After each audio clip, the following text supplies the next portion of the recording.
कांग्रेस और मोदी का जो नज़रिया है, जो प्रचार है, वो किसी से अब ढका छुपा नहीं है और वो सब जानते हैं कि वो हिंदुत्व का प्रचार कर रहा है और यही उन्होंने इम्प्लीमेंट करने की कोशिश शुरू कर दी है, जो कि प्लान तो पहले ही से था, बाकायदा उस पर इम्प्लीमेंटेशन शुरू कर दी और वह है हिंदुओं की कश्मीर में आबादकारी, जिसके तहत ये कोशिश की जा रही है कि वहाँ पर जो अक़लियत है उसको अक्सरियत में और अक्सरियत को अक़लियत में तब्दील कर दिया जाए, यानी मुसलमानों की तादाद कश्मीर में कम हो जाए और हिंदुओं की तादाद कश्मीर में ज़्यादा हो जाए और इसके लिए बाकायदा जो इम्प्लीमेंटेशन है वो शुरू कर दी गई है, जिसमें कोई भी बाहर का शख्स यानी हिंदुस्तान से हिंदू जाकर डोमिसाइल हासिल कर सकता है कश्मीर का और इस तरह वहाँ का शहरी अपने आप को साबित कर सकता है।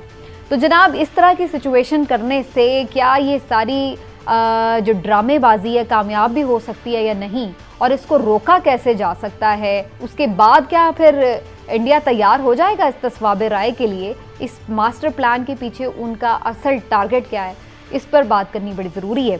और पहले हिलाली साहब आपकी तरफ आते हुए, अब आपको क्या नज़र आ रहा है? ये प्लान तो अपनी तरफ से बड़ा बनाया है मोदी साहब ने, लेकिन आपको लगता है कि ये कोई कामयाब हो सकता है या इसको रोका जा सकता है?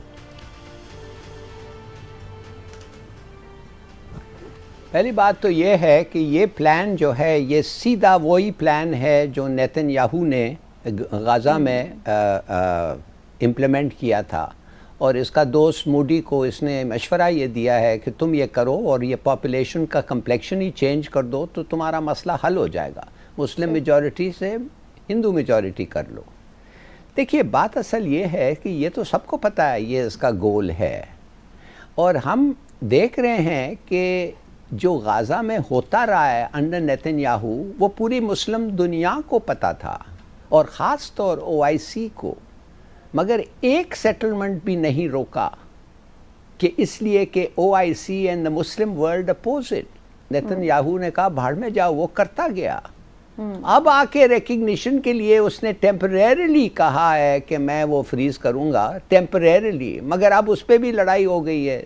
UAE को पता चला कि ये झूठा है और ये जाके वही करेगा जो कह रहा था, एनेक्सेशन भी अब शुरू हो जाएगा थोड़ी देर में। तो मैं आपको सिर्फ ये कहना चाहता हूँ OIC, मुस्लिम वर्ल्ड और हमें पता है कि ये होना था। अब वक्त आ गया है। मुसलमान दुनिया के बारे में तो the less said the better, वो कुछ नहीं करेंगे और उधर के जो लीडर्स हैं मुसलमान दुनिया के वो कुछ नहीं करेंगे, इसलिए कि उनका जो इन्वेस्टमेंट इस वक्त हिंदुस्तान में इससे ज़्यादा कभी नहीं हुआ है। और अजीब सी बात है कि उस वक्त उनका इन्वेस्टमेंट एट रिकॉर्ड पिच है जब वन बिगट मर्डरर टेररिस्ट, जिस आदमी ने जिसका ट्रैवल प्लान्स चेंज करना पड़ा इसलिए कि कुछ मुल्क, ये तीनों लफ्ज़ इस्तेमाल हुए हैं उसके ख़िलाफ़, उन मुल्कों में और उन मुल्क के पार्लियामेंट्स में। तो मैं सिर्फ आपको ये कहना चाहता हूँ कि वो तो कुछ नहीं करेंगे। अब आ गए आप कश्मीरी पे और आप खुद। कश्मीरी क्या करेगा? वो कर रहा है, वो उठ रहा है, वो लड़ रहा है, वो ईंटों के साथ लड़ रहा है, वो मर रहा है, मारा जा रहा है। उसके घर में आके जो हद कर रहे हैं उसके खिलाफ पूरी दुनिया को पता है। 10 UN ह्यूमन राइट्स एजेंसीज ने रिकॉर्ड किया है, नोट किया है, मगर फिर भी वो चल रहा है। सही। अब वो आस्ते आस्ते हथियार उन्होंने उठाया है, कुछ ये मार रहे हैं उनके फोर्सेस को, मगर अब ये हमारा वक्त आ गया है। हमें ओपनली कहना चाहिए कि हम ये एक्सेप्ट नहीं कर सकते।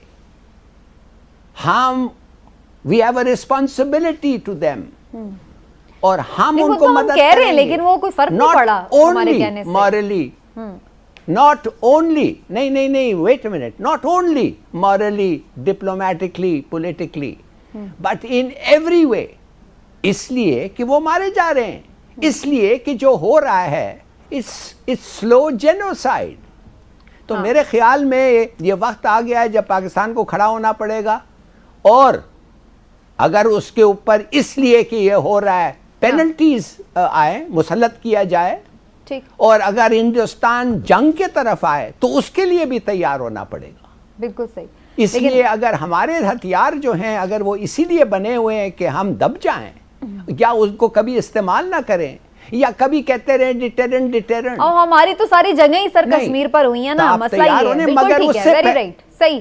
ہمیں ہر طرح سے تیار ہونا چاہیے. میں آپ کی طرف دوبارہ بھی آتی ہوں. اپنے عوام کو تیار کرو. بالکل صحیح. میں آپ کی طرف دوبارہ بھی آتی ہوں. لیکن عمران صاحب, ہم ہلال صاحب جو بات کرتے ہیں پاکستان کھڑا ہو جائے, ہم تو کھڑے ہیں. ہم تو واقعتاً بھی کھڑے ہیں, جمعے کے دن آدھا گھنٹہ بھی کھڑا ہوتے ہیں.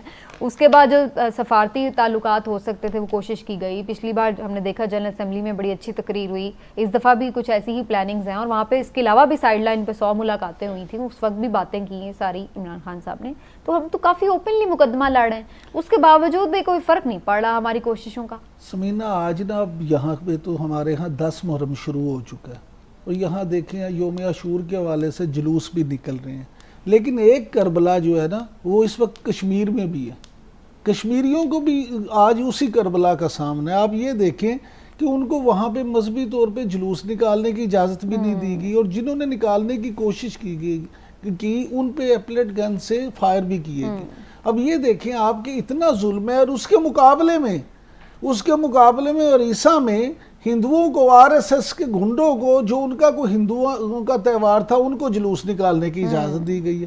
یہ کھیل کھیلا ہی صرف یہ جا رہا ہے کہ مسلمانوں کو کس طرح سے اقلیت میں بدل کے تو استصواب رائے جو ہے وہ اقوام متحدہ کے مطابق کرانا بھی پڑے, تو وہ اس طرح سے کرا دیں اس وقت جا کے ہو جب ان کی میجورٹی ہو جائے, جب ان کی میجورٹی ہو. اس لیے یہ پاکستان کیا کر سکتا ہے؟ پاکستان ہم تو ٹیل لگا بیٹھے ہیں سارا, اب کیا نہیں, یہ ٹیل باتوں سے نہیں لگے گا.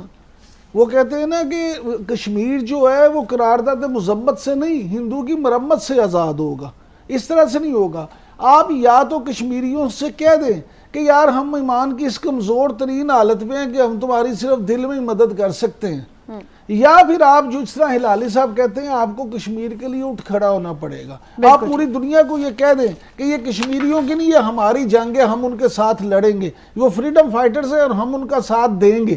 صحیح. اگر آپ اس طرح سے نہیں کرتے, کسی طور بھی ایک ایسا موقف نہیں لیتے, تو پھر میں نہیں سمجھتا کہ آپ کشمیریوں کی اس طرح سے. دیکھیے, یہ آپ کا بڑا اچھا سوال